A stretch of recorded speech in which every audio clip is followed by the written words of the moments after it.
नमस्कार शेतकरी मित्रांनो, तर जाणून घेऊयात आज दिनांक 9 ऑगस्ट 2026 रोजीचे पुणे गोलटेकडीमधील ताजे कांद्याचे बाजारभाव. सध्या कांद्याची काय स्थिती आहे डिटेलमध्ये बघूयात.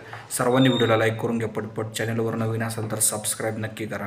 सध्या जर बघितलं तर शेतकरी मित्रांनो, आपल्या चॅनलद्वारे कोणतंही सांगितलं जात नाही की पुढच्या 15 दिवसात भाव वाढतील कमी होतील. तुम्ही तुमच्या विवेकबुद्धीचा निर्णय घेऊन तुम्ही तुमचा कांदा बाजारात विकू शकता. सध्या मात्र जर बघितलं तर बाजारभावात थोडासा बदल पाहायला मिळत आहे.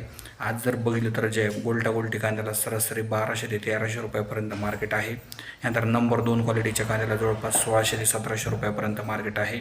नंबर 1 क्वालिटीच्या कांद्याला जवळपास 1800 ते 1900 रुपये मार्केट त्या ठिकाणी आहे. नंतर चांगल्या क्वालिटीच्या कांद्याला जवळपास 2100 ते 2300 रुपये मार्केट या ठिकाणी पाहायला मिळत आहे. आणि सुपर एक्स्ट्रा क्वालिटीचा जो माल आहे तो जवळपास 2500 ते 2700 रुपये विकताना या ठिकाणी पाहायला मिळत आहे. बाजारभावाची रेंज हीच आहे. बाजारभावात काही बदललेल्यास तुम्हाला माहिती दिली जाईल. व्हिडिओ आवडल्यास लाईक करा, शेअर करा, सबस्क्राईब करा. सर्वांचे धन्यवाद व्हिडिओ बघितल्याबद्दल.